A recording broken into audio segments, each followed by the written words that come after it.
lit already. Shout out to the Irish fans too, you know? Shout out to the Irish fans too. Respect. Okay, we've got a couple of microphones roving around. Over to you guys for some questions. I got a question now for Jake Paul. Who cut your hair? Who's your barber? I don't even know. This guy came over to my hotel the other night and cut it. All right, woo! Thank you, man. I think his name was Jason.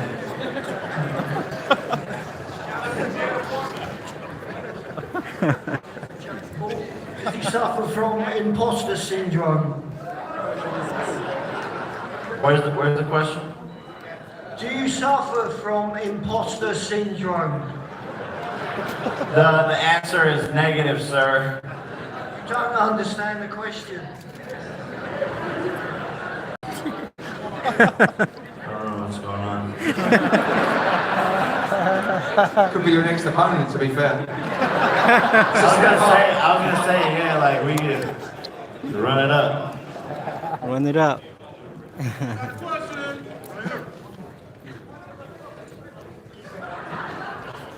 Right here. Yeah. Yo, this is a question for Jake Paul. How you doing, bro? I'm good. I'm chilling. That's what's up.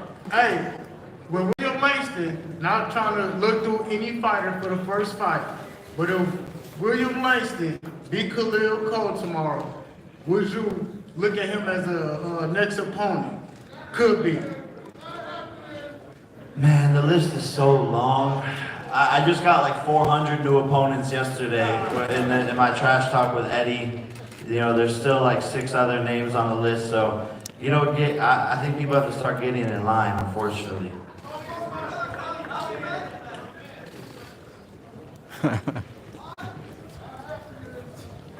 Hey, first off, I just want to say massive congratulations for putting on this event, Matchroom and Most Valuable Promotions. My question is for Jake as well. I see you're keen to fight Tommy Fury and possibly Sonny Bill. If those fights don't happen, would you be keen to fight David Nika, who's also from the Fury camp?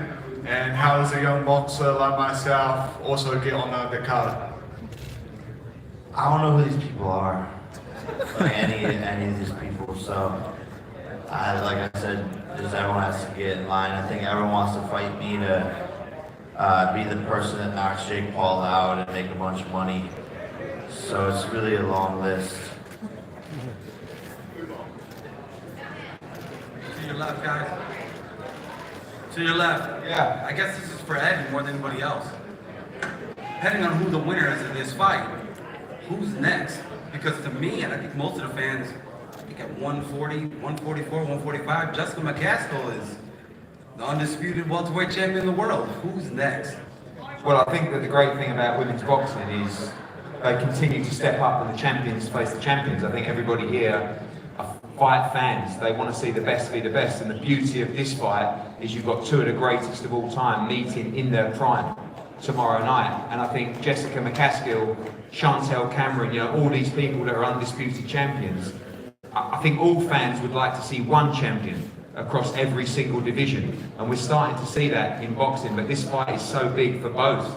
You know, I believe tomorrow night you'll see one of the greatest nights in the history of Madison Square Garden. And we may run it back. We may even run it back in Ireland. You know, who would like to see Katie Taylor fight in Ireland? She's never been there. She's never had the chance to do it. And, you know, we could see Taylor Serrano 2, 3, or against all those great undisputed champions, Jessica McCaskill, Chantel Cameron, but all eyes on tomorrow night. This question is for Jake. This question is for Jake.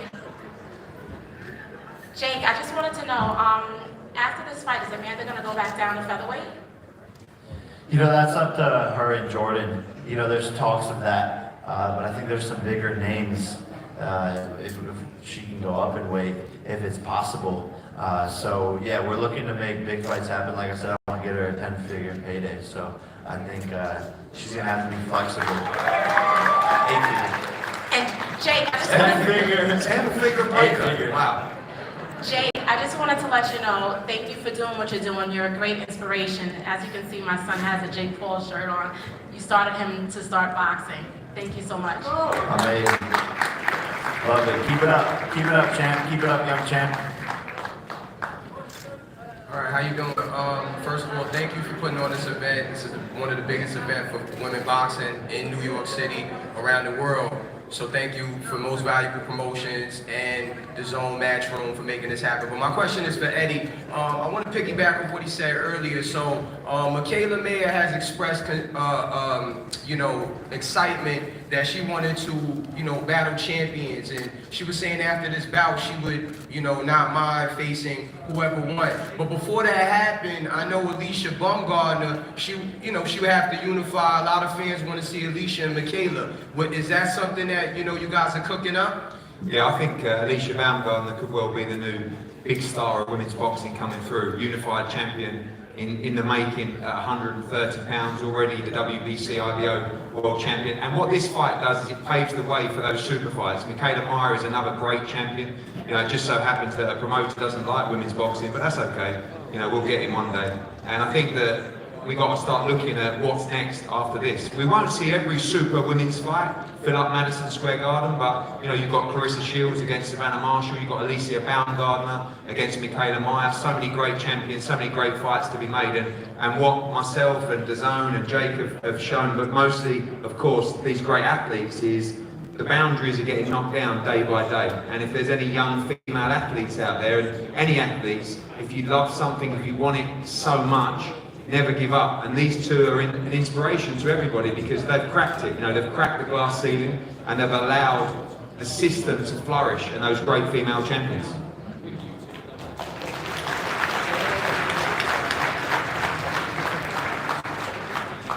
Hello. Up here, lads. Yeah, you can just talk. Can you see me? Not really, but we can just talk. Lads, this is not actually a question. This is just to say that this event would not have taken place without Katie Taylor. She's after drawing one of the biggest crowds that you'll ever see. And all I'd say to you is, ole, ole, ole, ole,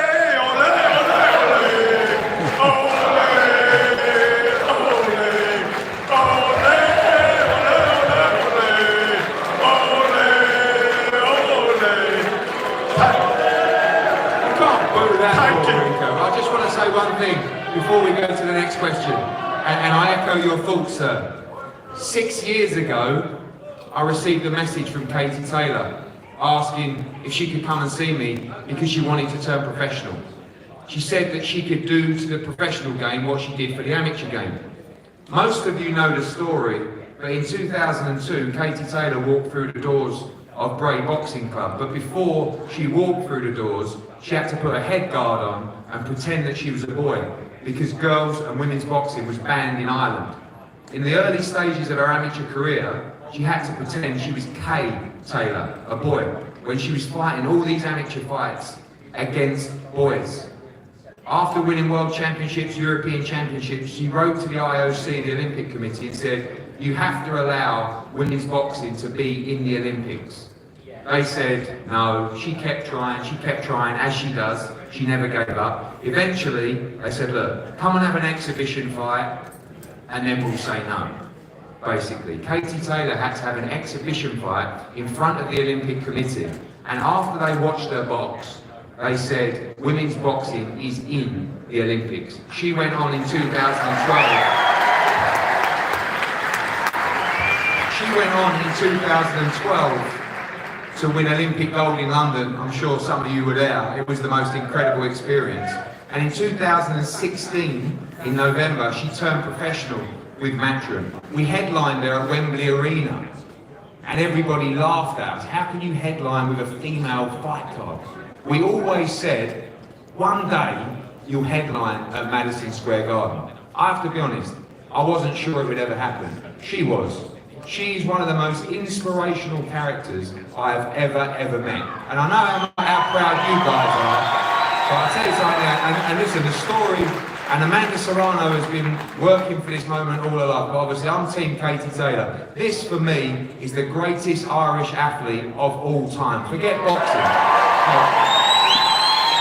She She is a true inspiration. And tomorrow night, when she walks out in front of 18,000 people at the Mecca of boxing, I will be very, very proud. And she will bring it home for you lot, I promise you that. Right, we're going to take one more question and then we're going to play some music for you guys and get ready for the weigh-in. Perfect, perfect. So my question is for Jake. Jake, I'm just wondering if you're taking any more bets? Willing to offer up one? Nah. Come on, you gotta be confident in your fighter now. Who are you going for? What do you think? I don't know. You're on the Puerto Rican side. I see you have a flag there. Let's go, Jake. You got a few shekels. Let's go. See, we already got a bet over here, so I don't know about all that noise. Guys, before we go, Jake, the final word to you. Mega fight, your first really as a promoter with yourself, not in the ring. Very proud of your charge. You heard a few words about Katie Taylor, a few words about Amanda Serrano and the big fight tomorrow night. Yeah, look, I can't stress enough how much this means for Amanda Serrano, and you know, a lot of people don't realize that she's the sweetest, most humble person in the world, and I think you know both Katie and Amanda deserve this moment more than anyone. They've dedicated their whole entire lives to that. And this is just such an iconic moment, you know, coming into Amanda's life and getting paid, she was getting paid $10,000 a fight.